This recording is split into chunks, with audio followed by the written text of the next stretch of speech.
Hey everybody, today is October 9th. It is a Monday. It is Columbus Day / Indigenous Peoples Day. And I like the lighting this way. And so I am here. I'm at the store today. I am open. I did not take today off. And I did get a customer. So I'm so excited. Today I want to talk about, I was doing something, I did a post on Facebook last night, and it resonated with some people. So I want to talk about it today on YouTube to reach out to those people that are not local, that are not on Facebook, that are not on Instagram, and that, are just starting to follow me here on YouTube. I want to talk about vulnerability because in the spiritual community, vulnerability is becoming one of those words, those target words or whatever you want to call them. But I do actually love this word vulnerable, being vulnerable, and vulnerability and what it stands for. To me, being vulnerable means being open and honest with people and to wear your heart on your sleeve. And you don't have to do it to everyone that you meet, right? Because being vulnerable, you want to be protected. So, as a woman, we're vulnerable, right? As we walk down the street, we could be vulnerable in that term, being prone to having someone attack us, right? Because we're looked at as vulnerable women. Why are women vulnerable? We're empathetic. We tend to, most of us, this is not a generalized, overly generalized statement. This is I'm coming to you with, yes, I'm generalizing, but I'm also the majority of women, right? The majority of women are emotional. We tend to act with our feminine instincts, our feminine side. We're very intuitive. We're very empathic people. Most men are on the opposite side of that scale. They're very, they work with their left brain, whereas we women work with our right brain more. Most men tend to be very highly analytical. They're very critical. They're very logical minded, where women tend to act more with our emotions, and we are more right brain people. We tend to be a lot more creative. Not saying that we're more creative, just sometimes a lot more, right? Weigh everything with a grain of salt. But those are the generalized assumptions, right? And there have been studies shown, that men tend to be more left-brained than right-brained, and women tend to be more right-brained than left-brained.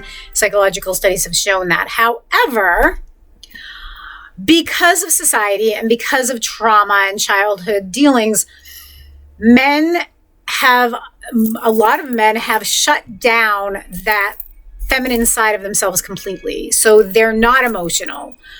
They may get angry or they may get frustrated, but they don't feel emotions the same way that women do. They don't wear their heart on their sleeve per se, or they don't cry in public. Again, these are generalized statements, so don't get all upset and offended.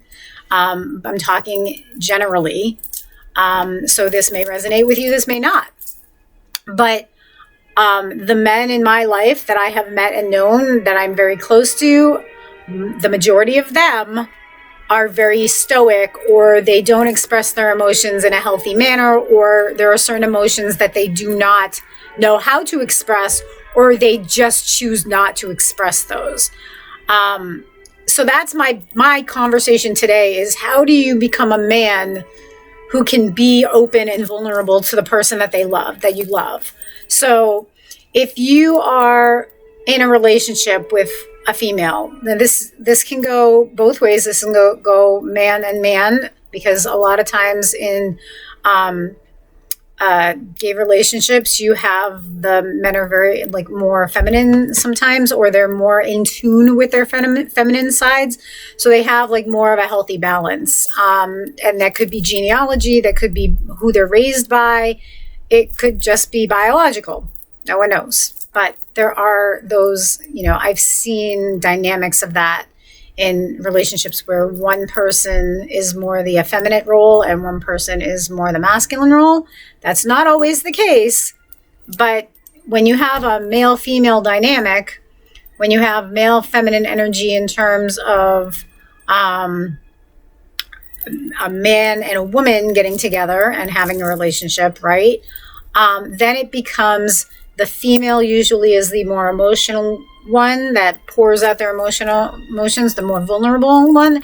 And the man is usually the one that is the more reserved, stoic, I have to take care of her. I need to make sure that she's safe type of thing, which is great. But then they run the risk of not being open with their emotions and their feelings. And that can cause strife and issues in between the two people in the relationship.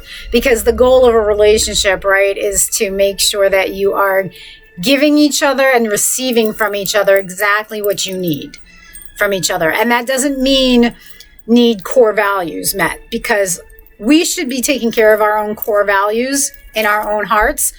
So honestly, to even begin a healthy relationship, you need to be healthy with yourself. So this is why I'm kind of going back now, backtracking and saying, men, if you are in a relationship that is not healthy, or you are finding that you are in a relationship that doesn't work for you, or you are finding that you are scared of committing in a relationship, any of these number of things, what is going on with you internally? What is going on with you deep down at the core heart center of yourself? Because if you are looking outside of yourself for validation, for love validation, for anything, for love, for sexual validation, for anything like that, what is that? Why? Why are you needing that? Why do you need that external validation? And this goes to women too, because a lot of women are dealing with this. But my focus today is on the topic of vulnerability in men. So, as a woman that has experienced being vulnerable and living with people in my family that are male energy, and that may or may not be in the past have not had healthy relationships with, or even in my family have had different dynamics with and seen different ways men act in my life. This kind of gives me a little bit of a good background to go in and say, okay, men, what do you need to work on? Think about it.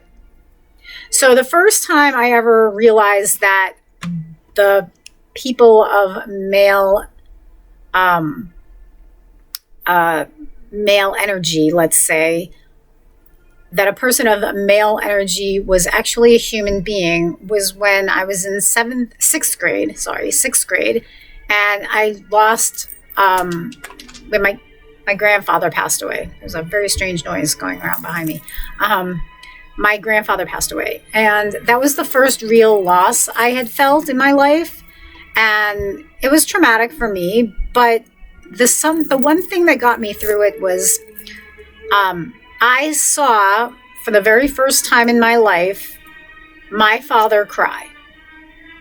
And to me, that was huge. To me, that was a wake-up call as a 13-year-old girl, seeing a man or a boy or whomever, not a girl, not a woman, but a man cry. It made me realize that men are human. Because before, the only thing I had seen with my dad was strength. And I had seen discipline. And I had seen, funny dad jokes, right? Like all these things. But in that moment, I'd never seen him experience that specific emotion ever before in my life. And that meant something to me, because that meant to me that it was okay for a man to cry, to express his emotions, to show his vulnerable side. Because he felt that it was safe with me to show that, and I was safe with him to show my expressions, to express my emotions, right?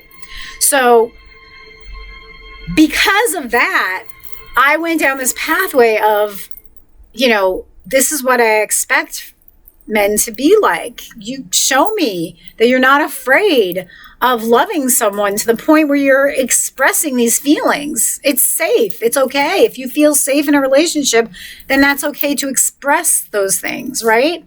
So when I got married and then I had my son, I made sure that my son understood what was going on with feelings. And I told him to make sure that he understood that it was okay to cry. It was okay to feel emotions. It was okay to express himself in a way that was healthy. You don't want to hold your emotions in, because eventually what happens is that you end up getting to the point where you are so, oops, sorry about that. Tried changing some music in the background. That you are so, wrapped up in this idea of not being able to feel your emotions, and you kind of stuff them down. What ends up happening is you release them in unhealthy ways, right? Like, so someone who does not express anger on the regular when they're upset and holds the emotions deep down within in themselves will end up lashing out at someone or something when they get to the boiling point, right? Like, you just hold your emotions deep down. I'm not going to get angry. I'm not going to get angry. I'm not going to do it. I'm not going to do it. Why? Because you don't want to deal with confrontation. I'm not going to get angry. I'm not going to get angry with them. Nope. I'm just going to ignore it. But that it might not even be that you're angry. It might be that you're frustrated, right? Like, you're frustrated that your spouse didn't do the dishes when you got home from work or something, right? So you're trying to hold that disappointment in, or that frustration in, that wasn't that was something that you wanted done that didn't happen, and you just stuff it down, and you don't talk to the person about it, and you don't ask why this didn't happen. I specifically asked you to do this. How come it's not done yet? Those emotions get pushed down deep, and you stew in them, and they boil, and they boil, and they boil, and they boil, and they boil, and boil, and one thing leads to another, leads to another, leads to another, and then what happens is that you end up getting so frustrated with some stupid little thing that this other person did or did not do, and that makes you lash out, and it makes it so that when you do lash out, it's, maybe the thing that makes you the most pissed off is the smallest, tiniest little annoyance, like didn't put the toothbrush away or something, and then you just flip out. And you yell and you scream and you start talking about everything else that's gone wrong in the last 6 months that you've held in. Or instead of getting upset at the person that you're frustrated with, you take it out on something else. You take it out on something inanimate. Like, you get frustrated with your laptop when things aren't working correctly, right? And you're like, just, oh my God, I can't say, boom. And you start, and you throw things, or you slam things down, or whatever, right? Or you get frustrated with your phone because it's not doing something the right way. You take these things out in an unhealthy manner. Could be on your kid. Maybe you physically hurt your kid because you're frustrated with your spouse. I don't know. But that's where the unhealthy rage and unhealthy anger comes in. By not communicating, by not being vulnerable, by keeping it down, shut tight, locked away until it explodes. That's also not healthy for your chakra system. It's not healthy for your physical body. It's not healthy for your aura. Right? Spiritually speaking, if you end up having a lot of digestive issues, if you have a lot of, right back here, we have the chakra, this solar plexus chakra, okay? When you are blocked, when your third chakra is blocked, okay, it can cause pancreatic problems, stomach problems, liver problems, spleen problems, gallbladder problems, small intestinal problems, abdomen problems, sternum and back issues. This is because you're dealing with emotions that you're not expressing. You're stuffing them deep down inside. It also is, again, inner peace, right? Self-acceptance, trusting and accepting your gut feelings. Self-esteem relating to the world around us. If we don't feel strong, like if we don't have enough self-esteem, then our stomach stuff suffers. But even the sacral chakra too. Okay, it's all about emotions. Okay, these are all emotional connections, and the heart chakra especially. So around the heart chakra and the third chakra, if you're having any heart issues or stomach issues, that's where you stuff all your emotions, is in between, right in your sternum. So the heart chakra and the solar plexus chakra is where all the emotional stuff lies. And if you don't deal with those emotions and you block off your heart chakra, or you block off and you stuff them down, then that's where all the anxiety comes from. That's where all the stress comes from. That's where all the lack of vulnerability comes from. And that happens to be physically affecting you. Now, of course, if you have any physical symptoms, and illnesses, you want to get that checked out by a medical physician first before you do the energy work to rule out any physical ailments that might be completely, not okay. So how do you cleanse this system? How do you get rid of this, how do you become vulnerable, right? How do you release these emotions safely? Well, if you are in a relationship with someone and you love that person and you feel safe with that person, then talk to that person. Sit down with them, have a discussion, say, this has been really bothering me. Express yourself and make you want to make your intentions known. You want to be specific in what you are asking your significant other, spouse, girlfriend, boyfriend, whoever. You want to make them aware of what is going on with you. And if there's something that is bothering you about them, then you need to make your intentions perfectly clear. I wanted you to do the dishes before I got home from work tonight because I wanted to take you out for dinner and I wanted to make sure that there was nothing left in the sink when we got home. Then your spouse, significant other, whoever will understand why it was so important for you to have her get the dishes done or have them get the dishes done. If you don't express yourself clearly enough and make your intentions clearly known, your significant other is not going to know what you want of them. And that goes it goes back and forth. This is communication. So part of being vulnerable is having that open communication. Another part of being vulnerable is trusting in your significant other and the person that you love. There is no reason for couples to have secrets between each other.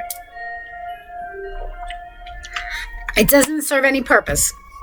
Unless it's a surprise party or unless it's something for the greater good, that's a different story. But if you are not happy in your relationship because you are lacking something, first of all, you should be doing your own work. You can't be in a healthy relationship if you're not healthy yourself, physically, mentally, emotionally. Well, physically you can be, but emotionally and mentally, you need to be in a healthy place before you can even think about having a healthy relationship. It does not work. I'm sorry, it does not work. I've tried it. I've had to do my work. I've had them to do their work, and they still couldn't do their work enough, so I had to walk away. It has to be healthy for the two of you. No codependency, no, lack of whatever it is that they're not understanding that they need. I know what I need, right? I'm working on myself and I know that my core needs are being met. So I know that I can sustain myself. I know that I can, I have a place to live right now. I have clothes and food in my back. I express my own sexuality or physicality the way I choose to. I don't need anyone for that. I'm not looking to find someone to tell me that I look attractive or tell me that I'm sexy, because I already know that. I own that part. I'm owning all of this. Nobody has to tell me those things because I am already aware of it. It's flattering to know, but I already feel good about myself. Nobody else has to make me feel good about me. And that's the difference. That's where the vulnerability comes in.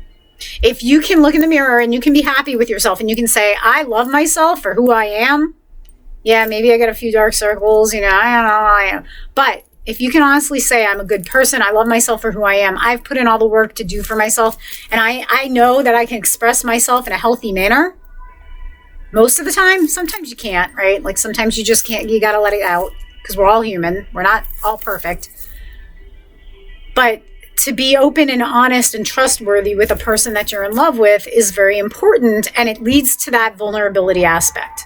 It makes the woman in your relationship or the feminine energy in your relationship feel safe. They can trust you. They know that you have their back. They know that they can rely on you when they need something from you emotionally, because they themselves can't deal with it emotionally themselves because it's too much. I am an empath. I am an intuitive. I give love out. I'm constantly giving love out to the universe. right? I'm giving love out now. I'm trying to teach you lessons. So I'm putting myself out there. I'm being vulnerable. I don't like being in front of a camera. I don't like doing YouTube videos. I never wanted to do any of this, but I was told by a spiritual person that, you have to get your name out there, and that's what I'm doing. So here I am. I don't like it though. I'd rather be, in my own little space, not showing my face to the whole world, because I don't want the whole world to know who I am. I don't want to be famous. I just want to be me. And I want to help the people that come into my life. But I'm being vulnerable and I'm putting myself out there and I'm giving unconditional love to the entire world or whoever happens to see this video, right? So I'm helping the universe heal by putting my own vulnerability out there. I'm not afraid to cry. I hate crying because it gets your nose all stuffed up and you run, but it's a necessity, right? You need to express and be cathartic. So when I see men who are afraid to cry, why? You were told that it wasn't manly to cry in your childhood, or you were told that it's not okay to express these feelings because you were abused as a child, or you were told that, men are supposed to be strong and they're supposed to be, and crying is weak-minded. That's a bunch of BS, people. We are all human. Male, female, we all have the same genetics. We're all the same society, group, whatever you want to call it, Homo sapiens, whatever word you want to use, but we're all the same. Our brains are the same, theoretically. We all have the same bone structure, body parts, underneath we're all skeletons, pretty much, So, given that, it's okay for men to cry. It's okay to be vulnerable. It's okay to talk to your person and say to them, I need you to understand this. How can I make this better for you? Communicate. Talk. Be open. Don't lie about anything in your life. Do not lie. That is not being vulnerable. That is being shady. That is the complete opposite of opening yourself up to someone. I'd rather hear the truth, even if it's killing me. I'd rather hear, I don't want to be with you because you're not the right person for me, and I'm still in love with this person. I'd rather hear, I can't get over this person, so I'm just going to keep seeing that person. And then I get the choice. I get the choice to walk away. That's my decision. I'd much rather hear that than, oh, I love you and I want to be with you forever. And then 3, 4, 5, 6, 8 months later, oh, got to walk away because apparently they didn't realize what they wanted in life, or they think they want this, but they really want this, or vice versa, whatever, right? Or people that, have situations where they're in an abusive relationship and they're trying to get out of it, but they, don't know how to. That's, again, that's a situation where you're trying to remove yourself from there's no vulnerability there. You're trying to escape. And that's a totally different story. I'm going on the spiraling path right now. So communication, trust, going back to the whole, how do you become vulnerable? Communication, trust, and honesty, and work with a therapist and talk to someone that you feel safe with and explain to them what you have to do your inner child work. What caused you to feel this way? Like I was feeling like I'm not good enough or I'm not enough. And I realized like in a therapy session that, oh, that's been since childhood. Well, why? Why has that been since childhood? Well, a specific person in my life kept comparing me with other people. And that caused me to not to kind of, not all the time. It didn't happen like on a regular basis. So it didn't really stick in my head. But I knew and realized and recognized that this person was constantly comparing me to another person or some other people. And it made me feel like, well, but should be more important because I'm not a friend to that person. I'm a family member to that person. So why are they comparing me to somebody else that's not even in the family or that's not even as important as me? And what happened was that I started realizing that stuff. And then I'm like, oh, I am enough. But I have to embrace that inner child and work on that and say, you know what, little Kristen, you were enough. Whether or not you're more than enough, right? And that's where I am now. I am more than enough for someone.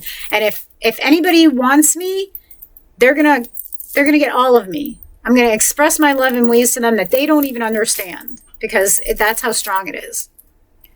But if that scares someone away because they can't be vulnerable back, or they can't receive the love that I'm giving them because they don't know how to, because they haven't done their inner child work, well then work on it. Go to therapy. Dig deep down inside and find out why you can't receive unconditional love from someone who wants to give it to you, because you can't be vulnerable, because you can't show your emotions, because you can't give those feelings back to the other person. Why can't you give that back to me? What are you looking for outside of what I'm offering you that isn't enough for you?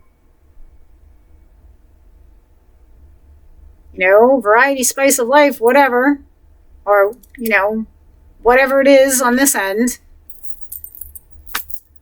It is what it is. That's fine. That's good.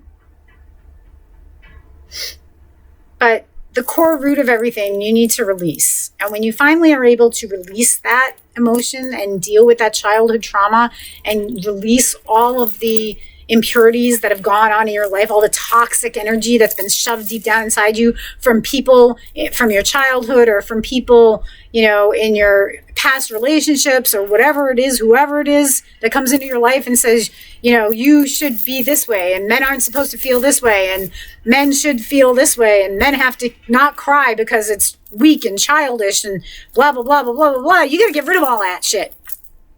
That's crap. You don't need that in your life. It doesn't make you weak. It makes you courageous to show your emotions, to cry, to talk, to communicate. So do it. Work on it.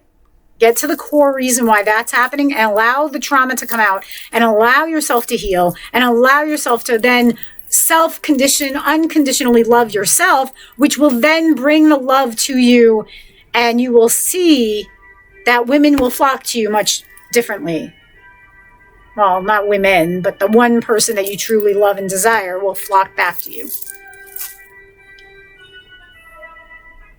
So just remember, men, it's okay to cry. It's okay to express your anger in a healthy manner. And it's okay to love unconditionally and show the woman that you're with actions, not just words. Women want to see actions, because actions speak louder than words. I know that's a cliche statement, but it's true, because words lie. Actions don't lie. Peace, love, joy, happiness.